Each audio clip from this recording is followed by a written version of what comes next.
What's going on, guys? It's Noodlez, and I'm here bringing you a Runick deck profile. I pretty much haven't been able to set down the deck since I've picked it up. I've tried a few different variants. I took it to a regionals. I've modified it. I've modified it a lot. And this is just the current build I'm rocking with right now. I do really like this build, and I hope I can get some footage of it to show you guys. So we're going to start it off with 3 Mono Iwado. It's the only monster we play, and I really like it as a normal summon. It does negate any hand trap. Well, not any hand trap. It makes it to where monster effects can't be activated, and that includes the hand, so they can't ash me if I go for a tip, or if I try to Pot of Desires. They can still imperm this, obviously, but I really like it. It gets around a lot of things. They can't drill me for the turn. He does return back because he is a spirit at the end phase, but that's okay. We play the 1 Terraforming with the 2 Fountain. This is a Runick Stun deck, so you might as well play the 2 and 1. Getting the Fountain is very good. And for the spells, for the quick plays, we play the 3 Tip. Banishes 1 off the top, or it searches, banishes 1 off the top, or it can special summon one of the Runicks. Play 3 Destruction, destroy a spell or trap, banish 4, or special summon. Flashing Fire is the special summon monster destruction, banish top 2, or special summon a Runick from extra. This is really good. Comes in clutch a lot of the time. People put multiple monsters to a fusion summon, a synchro summon, a exceed summon, and this immediately outs it. Got the 3 Freezing Curses. 3 Freezing Curses is a monster negate, banish the top 3, and special summon. This does conflict with some of the stuff in the deck, such as Skill Drain, but I actually have a way around that. Not to use this as the monster negate, but to special summon instead. I do play Scrubbed Raid, so it really comes in handy, still being able to activate it. Play 3 Runick Slumber. Runick Slumber targets a monster, and it won't be destroyed once by battle or card effect. Banish the top 3, or it special summons the Runick from the extra deck. It's very solid. It helps get around certain things.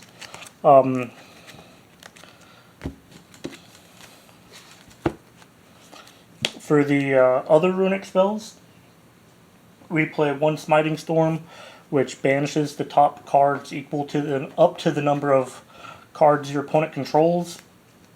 It's the only thing that lets us modify the number, because we have to banish the exact. So this is really clutch late game, or it can just special summon. And I'm playing the 1 Golden Droplet. I've played builds where I play 3 Golden Droplets and 3 Dispellings, but right now, just the 1 Golden Droplet. Your opponent draws a card, they banish the top 4, or you special summon a Runick. I don't know how often I use the draw 1, banish 4, but it is the, I guess, most bang for your buck Runick spell, because it gets rid of 5 cards. And then for the non-Runick cards, we got Card of Demise.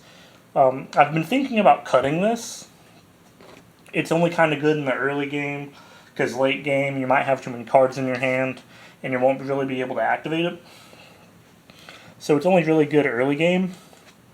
So I've been thinking about cutting it. 1 for 1, not 1 for 1. 1 day apiece, really good. We both draw a card, negate battle damage. I've had my opponent push really hard, just for me to remind them that I don't take battle damage. So it can get them. I'm playing the 2 Pot of Desires. I still want 2. I don't want 3. I like being able to see it, but not all the time. I've activated 2 in one game a few times. I don't think I would ever activate 3. Of course, there is the high chance that you just banish 1 anyway with the other desires. We got the 2 Time Tearings, which is why I also say that I don't really want to be playing the Card of Demise. Because if you're drawing 2 cards every turn, Card of Demise quickly becomes obsolete. So if you Time Tearing before you can Card of Demise, you will essentially never be able to Card of Demise. And 2 Upstart Goblins. I might take the Card of Demise and just turn it into an Upstart Goblin in a later build. And for the traps, we play the 3 Scrubbed Raid, and I really like Scrubbed Raid as the battle blanking card. Messenger of Peace is good, and Synchro Zone is good. But with Tenpei Dragons on the rise, Synchro Zone might not be as popular, even though they have to Synchro Summon before they attack. And a lot of the Tenpei Dragon OTK lines don't start with Synchros. So there's still an argument to play Synchro Zone over Scrubbed Raid. But I really like Scrubbed Raid for the interactions with Freezing Curses, and if I do wind up having a dead Card of Demise, I can set Card of Demise and get rid of it with Scrubbed Raid. And what I mean by the interactions with Freezing Curses is, if you have Skill Drain already out, you can't negate something that's already negated. So I always Chainlink 1, activate Freezing Curses to special summon. Chainlink 2, Scrubbed Raid, sending Freezing Curses. So I get to special summon and I blink the battle phase. That's just something that I really like the interaction of. And with 1 Day of Peace and Synchro Zone, you don't get that interaction, to where this card essentially becomes, I don't want to say useless with Skill Drain, but it definitely loses a lot of its utility. At least I can still activate it, I can still blink the battle phase. And if I have Fountain, I can still draw because I activated a Runick spell. 3 Skill Drain, I've been talking about it. So, obviously this is the Stun variant. Skill Drain's very good. There's also a cool thing with Skill Drain, Scrubbed Raid, and Amano Iwado. If Skill Drain's already activated, you can normal summon the Amano Iwado. Since Skill Drain's out, Amano Iwado will not return back to your hand. And then on their turn, you can Scrubbed Raid the Skill Drain. So Amano Iwado will now stay on the field, and its effects will now be applied. So no monster effects can be activated except for spirit effects. And hopefully throughout the turns, you'll still be able to blink the battle phase without getting rid of the Amano Iwado by using other cards. So that's really cool, and I really like that interaction. So that's why I really like Scrubbed Raid. It just has a lot of little mini interactions with the deck. And then we're playing 1 Rivalry of Warlord, 1 Goes in Match, and 1 There Can Only Be One. It's an auto-win condition against certain decks. There can only be 1 Tenpei Dragons. Well, they can't really do anything.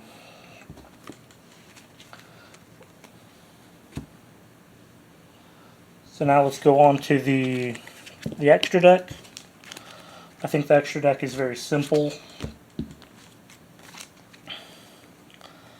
3 Hugin. On summon, discard a card, add Fountain. But if another card you control would be destroyed by card effect, you can banish Hugin instead. And this does work mid-chain because it is continuous. So if they activate Duster, I could chain Smiting Storm to special summon the Hugin, and then Hugin would be able to banish itself. 2 Moonin. If I don't need Fountain, I normally go for Moonin. Moonin does have 2k defense. Your opponent, if your opponent targets a Runick card or set card, you can banish him, negate the activation, and during end phases you gain 1,000. So that really helps prior to skill drains or just in time when you need life points. So normally I just go for Moonin if I don't need to Hugin, or if I just really need life points. 3 Gary. Gary's the only way you can get your field spell back. This card is special summoned from the extra deck. You can target 1 non-quick play Runick spell card from your graveyard added to your hand. And if it's destroyed by battle, you can target a card on the field, destroy it. Since I do try to make sure I have skill drain out all the time, summoning Gary isn't always the option. But sometimes I will summon him just to Scrub Draid him later, because getting 2 uses out of Scrub Draid is really nice. 3 Frecky. If he battles, he gets to banish the top 2, and if he leaves the field, if he's destroyed by battle or card effect, I can target a Runick quick play spell from my grave and add it to my hand. And since that's the graveyard effect, it bypasses the skill drain. But unfortunately, since it has to be destroyed, it does not work with Scrub Draid because Scrub Draid sins. But if your opponent destroys him, he will be able to activate. Slipnir. Slipnir summons a token. When your opponent draws a card, this does include for turn. And then you can banish it and another monster. I don't really use Slipnir that much, but it can come in handy with certain things, such as getting materials off of something.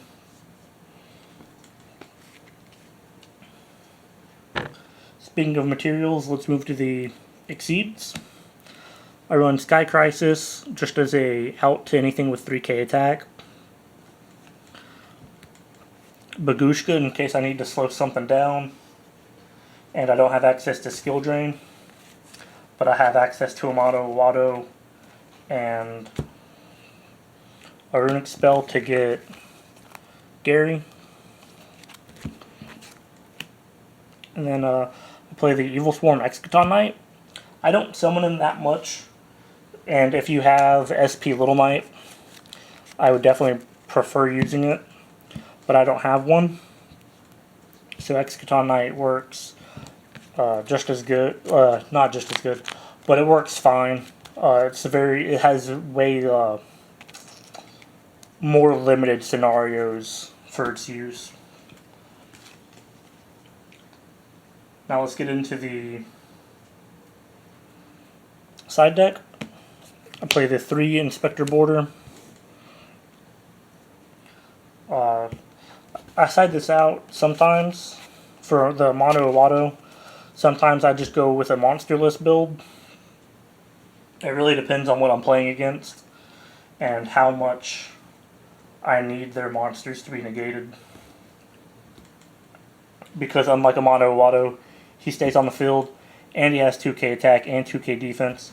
So he's pretty beefy. Play 3 lava golems just to tribute over some stuff to not, so that way I don't have to deal with them. Depending on how the format shapes up, you might want sphere modes or just any kaiju, I guess Gamma But being able to tribute 2 of their monsters is really nice.